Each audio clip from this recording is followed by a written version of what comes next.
उसने पी रखी हुई थी, मेरा मुंह ऐसे पकड़ा और ऐसे किया। मैं सोच रही क्या क्या क्या, अभी मैं कुछ करूँ, समझूँ, बोलूँ। Hey guys, this is Kruzin Singhania and आ गए हम फिर से वो लाइफ के राज के पार्ट 2 में। सो फर्स्ट तो हमने कंप्लीट कर लिया था। इस बार ऐसा बोला गया है कि थोड़े टफ क्वेश्चन है। कोई नहीं, हम उसे भी सही जगह दिखा देंगे अपनी। चलो। सो फर्स्ट क्वेश्चन, बात कुछ और आगे ज़्यादा ना करते हुए हम सभी के आंसर देना चाहेंगे। ओके।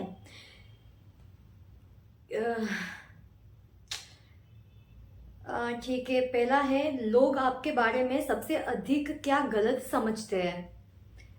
मुझे नहीं लगता कि मेरे बारे में कोई अगर कोई गलत समझता है तो कोई वो ऐसी बड़ी बात होगी। और अगर कोई गलत समझ रहा है या सोच रहा है तो वो उसका टॉपिक हो, मुझे नहीं पता। फिर भी मैं बोलना चाहूँगी कि वो लोग हर किसी का कुछ ना कुछ फंडामेंटल होता है, तो मुझे बोलते रहते हैं कि बॉलीवुड ट्राई करो, बॉलीवुड ट्राई करो। जा क्यों नहीं रहे? ये गलत समझते हो शायद कि कुछ समथिंग क्वेरीज आई हो लाइफ में। ये सब कुछ हो सकता है। अदरवाइज आई डोंट नो कि लोग को क्या समझना है मेरे बारे में गलत। ओके, नेक्स्ट है, आपके बचपन की सबसे पसंदीदा याद क्या है? मेरे बचपन के सबसे पसंदीदा याद में तो मैं बोलना चाहूँगी कि मैं अपने मामा के घर जाती थी। मैं बहुत ज़्यादा एंजॉय करती थी क्योंकि मामा के घर सिर्फ और सिर्फ मेरी ही चलती थी। और हाँ, वो बात अलग है कि जब मेरी मम्मा थी, सो ऑफ कोर्स उसी की चलती थी, तो लेकिन फिर भी हम इतना वो लाइक वो बचपन तो अमेजिंग। मैंने अपने बचपन में बहुत बोलते हैं ना कि लाइक बहुत हर किसी को परेशान किया है। मैं टायर में से पंचर कर देती थी, वो टायर को पंचर कर देती थी, हवा निकाल देती थी। और मेरी पूरी गैंग होती, लाइक टप्पू सेना है ना, ऐसे मेरी पूरी गैंग होती थी। वो सब लोग, उसका ये होता है मैं ऑर्डर करूँ और वो सब लोग कंप्लीट करके आए। तो हमने बहुत कुछ ऐसे थिंग्स किए हुए हैं भाई बचपन में तो। और बचपन की याद है तो मैं अपने मामा के घर जाती थी और फिर हम जो सेलिब्रेशन होता था कुछ अलग, पता है, हर न्यू फेस्टिवल में हमारा कुछ न्यू समथिंग होता था।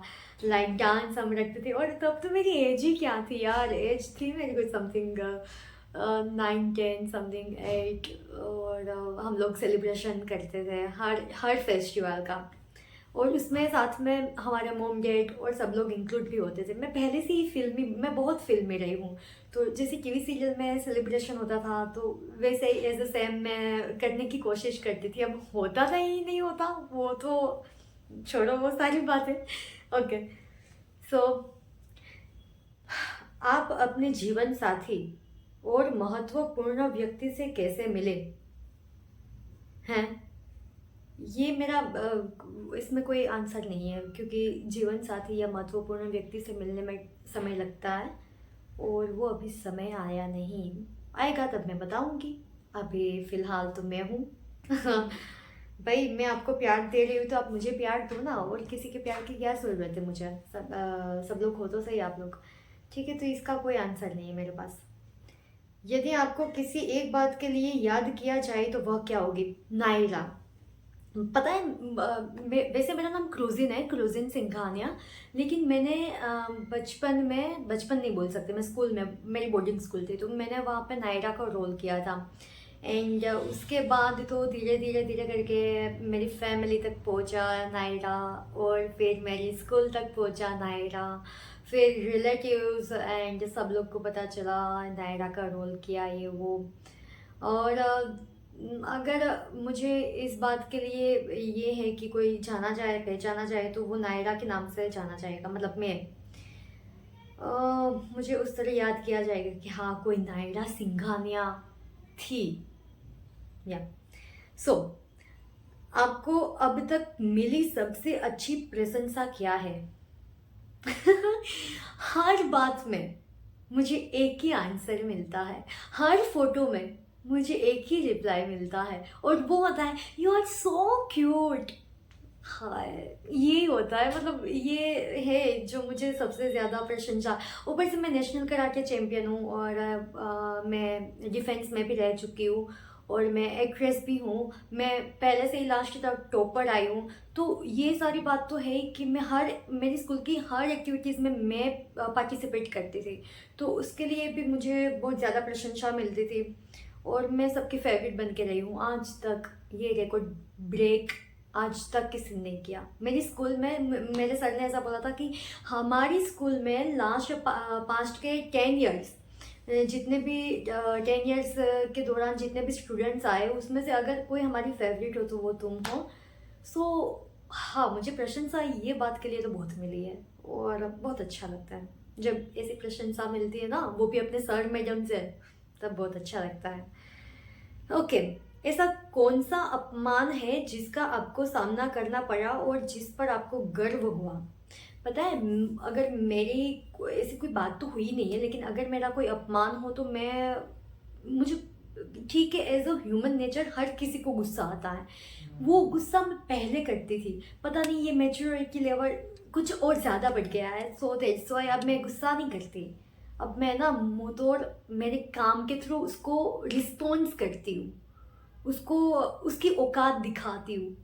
तो यही है, पहले मैं गुस्सा कर देती थी, लेकिन अब के नाउडेज या फिर अब के बार ऐसा कुछ भी नहीं है कि मुझे गुस्सा आ जाए कहीं पे मेरा अपमान हो। तो अब तो मैं ठीक है, मैं अन्याय नहीं सहन कर पाती, ये पहले से ही है, वो क्लियर है, कंफर्म है।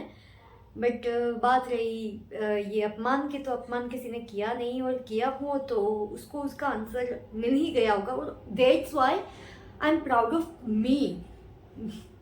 ओके, हाँ, आपके माता पिता आपके काम का वर्णन किस प्रकार करेंगे, मतलब किसी और को कैसे बताएंगे कि हमारी बेटी, मतलब सच बताओ ना तो मेरे मॉम डैड ने आज तक किसी को बोला ही नहीं कि मेरी बेटी एक्ट्रेस है।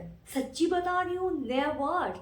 मैं ना सब मैं घर जाती हूँ तो मुझे मैसेजेस आते हैं कि आप आए हो मैम घर, हम आए, ये वो सब कुछ, फ़ोटो लेने के लिए ये वो। लेकिन रिलेटिव्स में हो, पापा मम्मी कभी किसी को बताते नहीं है कि मेरी बेटी एक्ट्रेस है या मेरी बेटी टीवी सीरियल फिल्म में काम करती है, ये फिल्म इंडस्ट्री में है।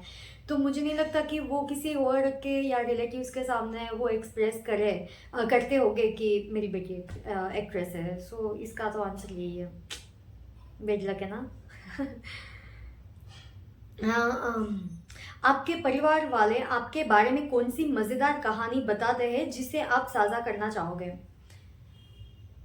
वो ऑफ कोर्स मुझे याद है, अभी 2 दिन पहले ही मेरे मामा से बात हुई। मामा बोलते थे कि तुम बचपन में है ना बहुत ज़्यादा ही नोटी थी, बहुत ज़्यादा, इतनी नोटी कि तू रात को सबको जगाती थी।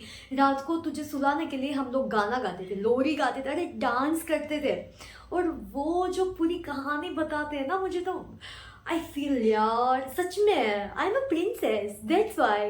एंड ऑफ कोर्स तो वो कहानियाँ हैं कि जब मैं छोटी थी तब ये होता था, जब मैं छोटी थी तो वो होता था, मैं ये करती थी, मैं वो करती थी, मैं ये खाना खाती थी, नहीं खाती थी, सबको परेशान करके रखती थी, खुद परेशान भी होती थी, बहुत कुछ। तो ये बात है। ओके, आपकी पसंदीदा छुट्टियों वाली फिल्म कौन सी है और ये आपके बारे में क्या कहती है? हैं? ये क्या है? फिल्म कौन सी है और ये आपके बारे में क्या कहती है? अच्छा,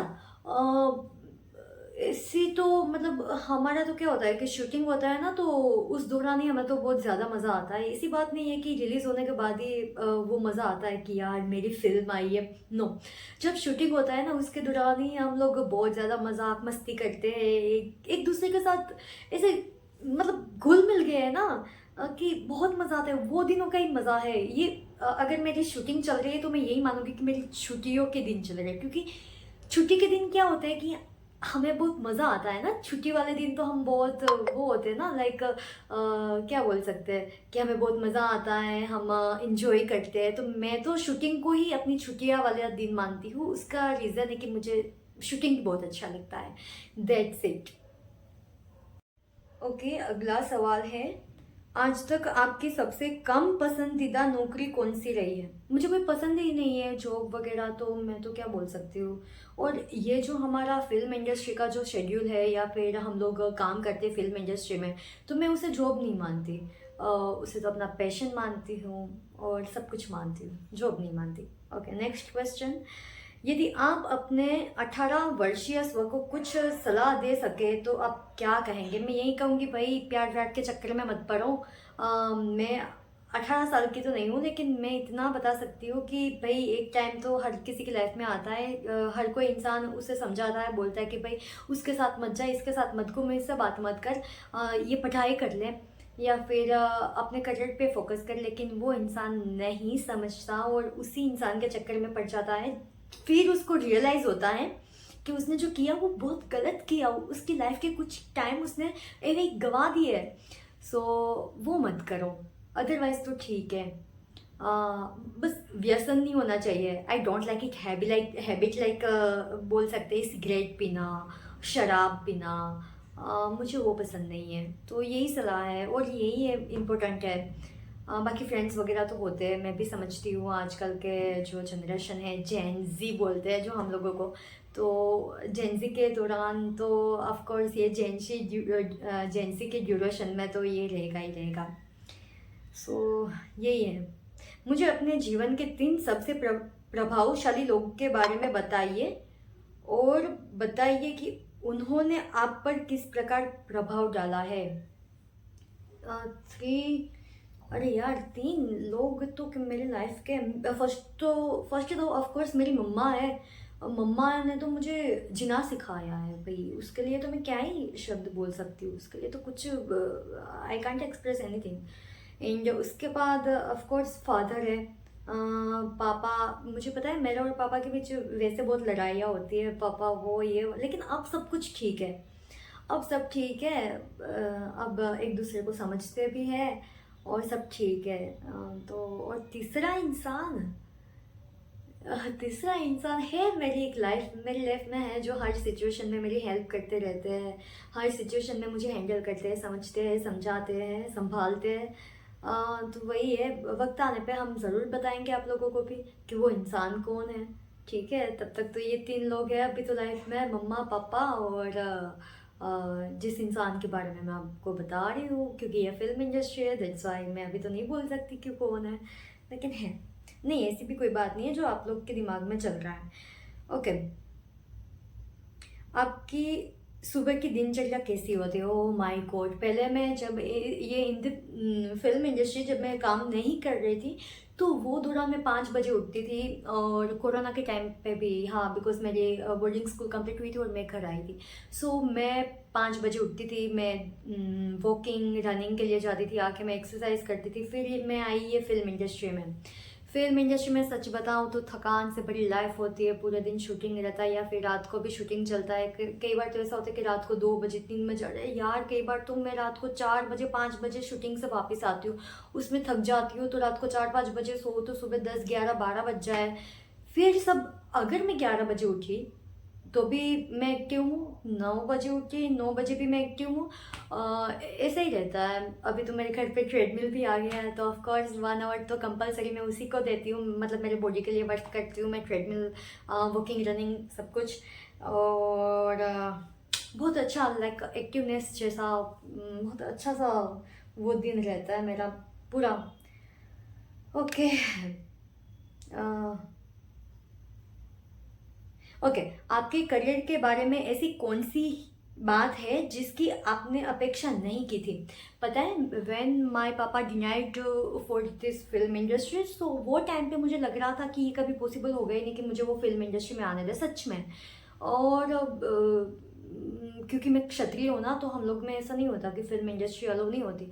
बट फिर ठीक है, सब ठीक हो गया और मुझे आज भी वो हज़म नहीं हो रहा कि मैं ये फिल्म इंडस्ट्री में हूँ, काम कर रही हूँ, एज ए हीरोइन मेरा वर्क चल रहा है। सो मैंने अपेक्षा नहीं की थी कि ये हो सकता है, लेकिन हुआ। आपकी नौकरी या विषय स्नातक के क्षेत्र के बारे में आम मिथक क्या है? यही कि हमारी फिल्म इंडस्ट्री के लिए एक जो बहुत झूठी अफवाहें फैलाई गई हैं कि ये बहुत ख़राब है। अरे मैं ऐसा नहीं बोल रही हूँ कि खराब नहीं हो सकती, हो ही सकती है। ये फिल्म इंडस्ट्री है, यहाँ पे सब कुछ होता है और सब लोग खराब नहीं होते। इसलिए मैं यही कहना चाहूँगी कि सब लोग को खराब मत गिनो। ये फिल्म इंडस्ट्री इतनी भी बुरी नहीं है कि यहाँ सब खराब मिलेंगे आपको। बहुत अच्छे लोग भी है, इसलिए तो ये फिल्म इंडस्ट्री इतनी अच्छी चल रही है। वो 2% लोगों के लिए पूरे 98% लोग को हम लोग खराब क्यों बोले, वाई? सो यही है। आप इस समय आपके करियर में सबसे बड़ी चुनौती क्या है और आप उसका सामना कैसे कर रहे हैं? पता है, अभी तो ऐसी कोई बात नहीं है कि मुझे वो वाला हो कि यार इतनी बड़ी प्रॉब्लम्स आ गई या ये वो कुछ, ऐसी कोई बात नहीं है। अब तो सब ठीक है, चल रहा है धीरे धीरे। प्रोजेक्ट्स भी चल रहे हैं, अच्छे अच्छे एडवर्टाइजमेंट चल रहे हैं, प्रमोशन वगैरह चल रहा है, मूवी वगैरह चल रहा है, एज गेस्ट प्रेजेंट हो रही हूँ, बहुत कुछ अच्छा चल रहा है। अभी इंटरनेशनल जा रही हूँ, सब कुछ अच्छा चल रहा है। ओके, और मेरे प्रोजेक्ट भी जा रहे हैं, तो ग्रेट, ऑल वेल। अब तक आपने अपने करियर में सबसे महत्वपूर्ण सबक क्या सीखा है? यही कि मेल पर्सन से दूर रहो। सच बता रही हूँ मैं आपको। जब मैं फिल्म इंडस्ट्री में आई ना, ये फिल्म इंडस्ट्री में, तो मैं ऐसी थी कि लाइक गुजरात तो बहुत सेफ है, कोई दिक्कत नहीं आने वाली। जितना गुजरात सेफ दिख रहा है ना आप लोगों को, उतना है भी नहीं है। फिल्म इंडस्ट्री में तो बहुत ख़राब है। इसलिए इतना सबक सीखा है मैंने कि ये जो हमने दिमाग में बिठा के रखा है ना, गुजरात सेफ स्टेट, सो मैं नहीं मानती। ये फिल्म इंडस्ट्री है भाई, यहाँ पे कुछ भी हो सकता है। मेल पर्सन से बहुत दूरी बना के रखनी होती है। ऐसी बात नहीं है, सब लोग खराब भी नहीं होते, लेकिन यार हम तो जिस किसी को पिता बोलते हैं वो भी बुरी नज़र करते हैं, जिस किसी को भाई बोलते हैं वो भी बुरी नज़र करते हैं। क्या घटिया सोच है लोगों की, छी, बहुत गंदे सोच है। सब लोग ऐसे नहीं होते, लेकिन कोई कोई है ऐसा, कोई कुछ लोग ऐसे होते हैं, बहुत गंदी बात है। छोड़ो यार। आपकी राय में आपकी नौकरी में सफल होने के लिए किसी व्यक्ति की सबसे महत्वपूर्ण ताकत या व्यक्तित्व विशेषता क्या होगी? मेरी सफलता के पीछे का राज तो वो राज ही रहेगा। नहीं नहीं, ऐसी कोई बात नहीं है, वो भी आएगा, लेकिन वो है ना, मैं एक मेरी मूवी के थ्रू बताऊंगी। अभी इसका आंसर मैं आपको थोड़ा वक्त लगेगा, लेकिन मैं आपको बताऊंगी, ठीक है? तब तक इंतज़ार करो। आप अपने क्षेत्र में शुरुआत करने वाले किसी व्यक्ति को क्या सलाह देंगे? भाई सेल्फ पे फोकस रखो। अब बिकॉज यहाँ क्या होता है कि जो एक्टर होते हैं तो वो एक्ट्रेस से अट्रैक्शन हो जाता है, बिकॉज बहुत कुछ थिंग्स और साथ में सीन्स करना रहता है। फिर आप लोग इतने दिनों से शूट कर रहे हो तो साथ में घुल मिल जाते हो, एक दूसरे से अट्रैक्शन फील होता है। तो भाई एक किसी के वो प्रभाव में मत आ जाओ, अपने सेल्फ पे फोकस करो। सिर्फ अपने लिए कुछ करना है, ये दिमाग में रखो। किसी की बातों या बहकाव में बिल्कुल भी मत आइए, बहकाने वाले बहुत लोग हैं। तो मैं तो यही कहना चाहूँगी। ओके, आपका सबसे महत्वपूर्ण व्यावसायिक मार्गदर्शक कौन रहा है? एक जयंत सागर सर है, वो मुझे हर बार पे मेरी हेल्प करते रहते हैं और ऑफ कोर्स वो मुझे रिक्वायरमेंट सेंड करते हैं, वो मुझे ऑडिशन का बोलते रहते हैं। तो वो है जयंत सागर सर, जिसने मेरी बहुत हेल्प की हुई है। इवन अभी भी वो हेल्प कर रहे हैं, मुझे सलाह देते हैं कि बेटा ये करो, ये ना करो, ये करना चाहिए, ये नहीं करना चाहिए, सब कुछ। So Jayant sir, thank you so much. और देखते हैं आगे। और है आपकी, ये यार नौकरी नौकरी क्यों लिखा है? आपकी जॉब ने आपको कौन सा सबक सिखाया है जो आपके विचार से हर किसी को अपने जीवन में किसी ना किसी मोड़ पर सीखना चाहिए? मेरा एक शूटिंग चल रहा था, शायद मैंने आपको बताया, तो मेरा शूटिंग चल रहा था, उसके दौरान एक ऐसा इंसिडेंट हुआ और मैंने तो कभी सोचा नहीं था। मेरा फर्स्ट शूट था, मेरी फर्स्ट मूवी थी और मूवी स्टार्ट होने वाली थी दूसरे दिन सुबह। हम सब लोग साथ में खाना वाना खा के बस सो रहे थे, मतलब सो रहे थे, लाइक सोने जा रहे थे। और मेरे बेडरूम में एक वहाँ प्रोडक्शन का कोई इंसान आता है जिसके ये पूरी प्रॉपर्टीज़ वगैरह होती है।